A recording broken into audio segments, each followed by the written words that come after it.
Ito ay isdang budlisan. Sarap to i-prito, itula, or lagyan ng gata. Bukas gagataan ko to. Hello mga friends! Good morning! Hi! Good morning! Ito mga friends, magdala ako ng tray ng itlog. Papasok ako dito ngayon sa tangkal? Ay, kulungan pala ng manok yung mga Bisaya.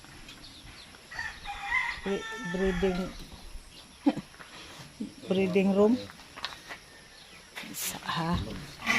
Aroy, nagisi na akong sayal. Tapos, di na mo ikabutang sa kuan. Pahiruna na. Plaster muna natin yung ating pintuan. Pila gali ni siya ka kuan babay?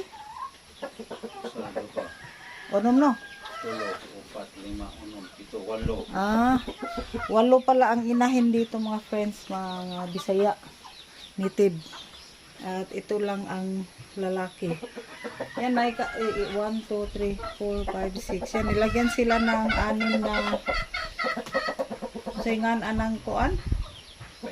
Paitlugan. Pero mag-aagawan lang sila sa isang pwesto.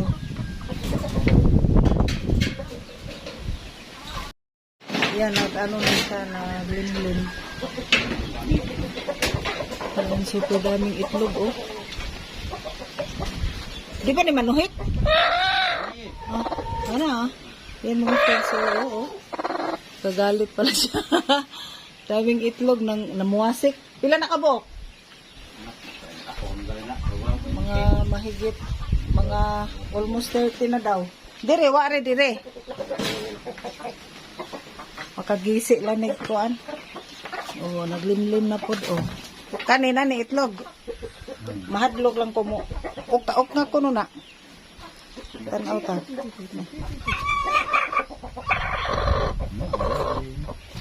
Naon gud na sa ugay-ugayon pila ka buhay.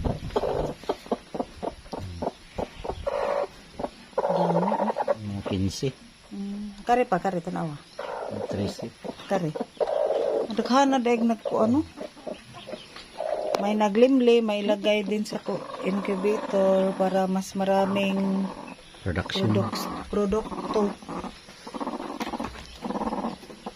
Ilan? Daghana. 2, 4, 6, mga 15. Ato pikas. Ito ang inuman nila. Nakabitay para hindi siya madumihan dito sa lupa. Aw kariwa. Wala. Bali. Upat na sila naglumlum. Oo. Adi na mo makuhaan. Kare. May kaya. Huwag ka na pila ka buhok. Balikan na pinto mo. Super dami. Lah. Trend. Dami, oh. Kuha atong kutilon. Kaya puti ko, ng itlog na. Hindi mo na hinaon. Adik ko mahadlok ko. Takot ako dyan sa Yan, nagpao nagkate kay dito sa incubator. Ano ba ito? Mamaya, kunin yung ibang itlog mga friends pag dumating na yung in charge sa incubator. Ito yung pakainan nila. Kasi yung binili naming masayngan anang kananan. Yung nasa pakainan ba yung nasa agribit. Maano siya, tuwang. Matuwad. Kaya ito, gumawa talaga si asawa. Hayman, tingnan natin yung iba. Pila. Dami din. Daghana na. 15, 45 sus. Almost 100 na pala to mga friends pag napisa lang. Ito yan, ginawa to ni asawa. Yung marine na plywood talaga mga friends para matibay. Tapos nilagyan pa niya ng paa para di siya matuwad. Di tataob. Itong itong kulungan ng manok, dito lang to sa likod ng aming CR, sa kusina. Bukid talaga, bukid style. Nakahulbutan doon, ano sila mga itlog ng uban? Halas. Oo. Yan, wala pang nakasalang sa aming abuhan. Oops. So, tingnan yung view. Ito na, ito na. Basog mulum-mulum na naman. Kung iayo. Asa? Ito na, isa ka. Buggo na ko na. Ito muna ang yung screen namin manipis, pero palitan na lang to kasi na sa online hindi namin malaman kung anong niya sukat ng anong mata. Yan, dito naman may nabili kaming native pang ulam. Ayan. Kainin muna para lumaki. Dito wala tong laman. Dito ang nursery. Yan ang galing sa incubator. Pinapailawan para lumakas. Mga 19. At ito na yung pinakauna namin. Lang to, limlim lang to. 18 ni kabuk, no? Mga usa pa ni kabuan, no? Mga isang buwan pa lang to, mga friends, galing doon. Pinaman lagi nakabuhi. Agato ang pinalit. Para may usik, siya tigakaon. May tira-tira ba? Iatay, tubig. At ito na yung pinaghirapan ko, mga friends. Parang laro-laro lang muna. Yung talbos ng kamote. Inano ko siya, nilagyan ko siya ng manure bago siya tinanim kasi matigas kasi tong dito lupa.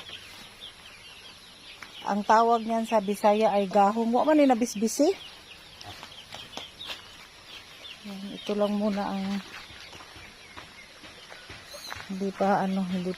Ito pa lang yung naka-harvest na ako ng okra, 2 piraso. Yan naman pipino. Pangit ang dito, mga friends. Tanim kasi matigas ang lupa ba. Ito naman yung sigarilyas. Hindi ko pa alam kung ano yan.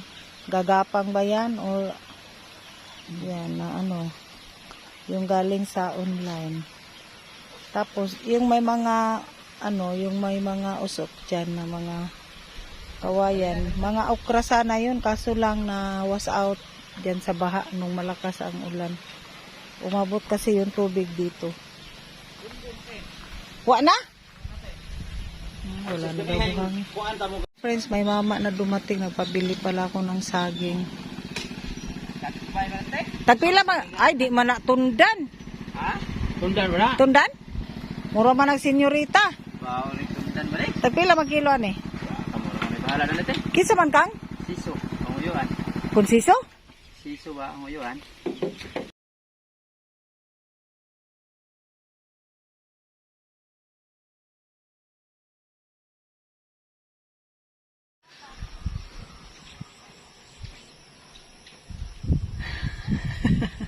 Yan mga friends, bitay ni asawa dyan sa bugnay para masabi na ang bugnay ay namunga ng saging. Sa kanan nga, ang bugnay namungag saging. Di may nagpabili pa kami ng saba para dyan na lang. Hindi siya, di lang siya tundan, senyorita. Ganda ng ng araw. May nagkabitay pa dyan basahan.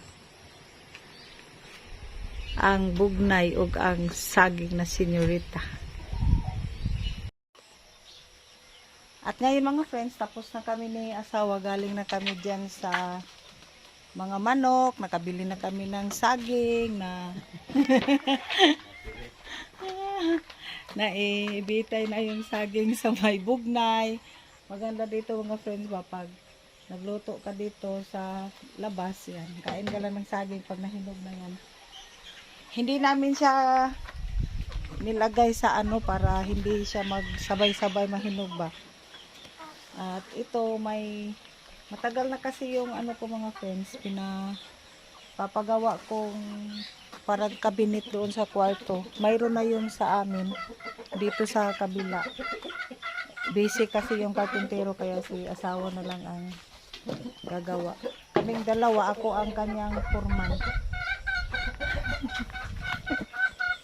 Ayuha, kana, mauna imo na siya dang i-prepare kanang duha ka side.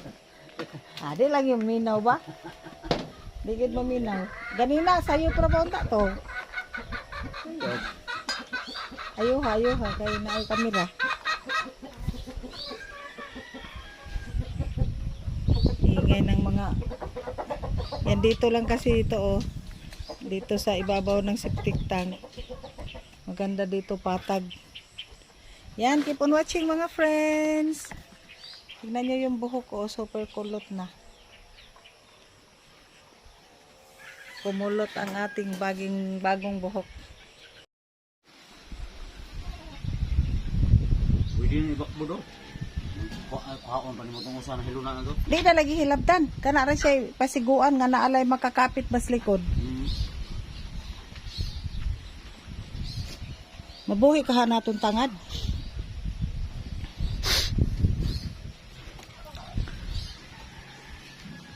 Ang ganda talaga dito sa bukid mga friends. Super fresh ng hangin. Malayo doon sa tapon. Ayuha kay mahiwi.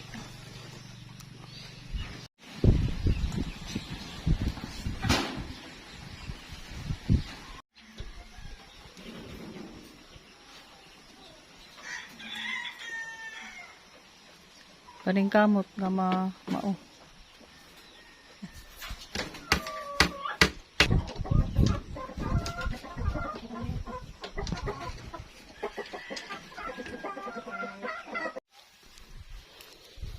Ito pala mga friends, may bunga na pala yung kalabasa namin. Asara.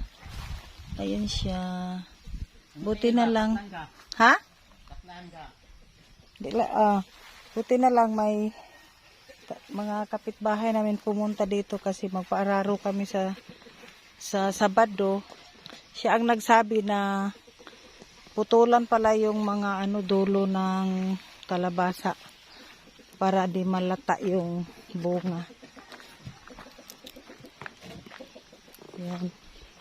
Kagaya nito yung dulo, kailangan tanggalin pala siya. Ganyan. Hindi kasi namin alam yan. Tanggalin na pala yan. Para mabilis na siyang magbunga. Ayan. Oh, diyan. Ako nang gianam og panggunting. Ito pala ang sikreto sa kalabasa. Para tuloy-tuloy ang pagbunga. Saan pa yung ibang dulo?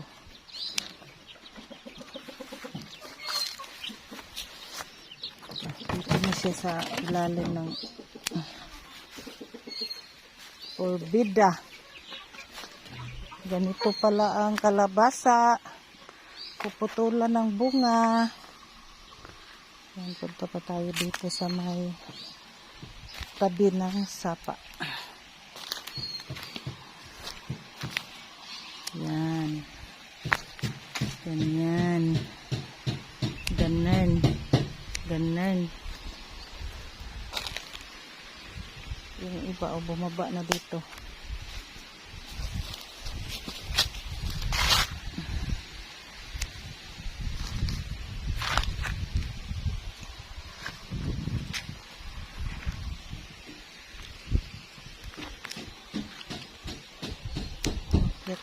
Bumaba na.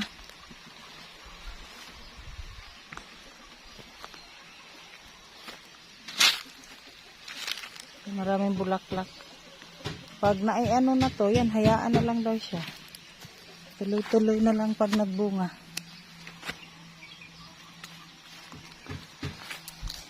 Pwede daw yun gulay yung dulo ng kalabasa.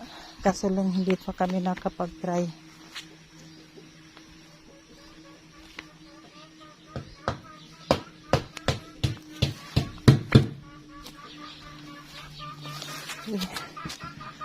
Yan, malapit na matapos yung project ni asawa.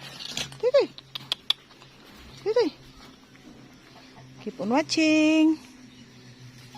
Titoy!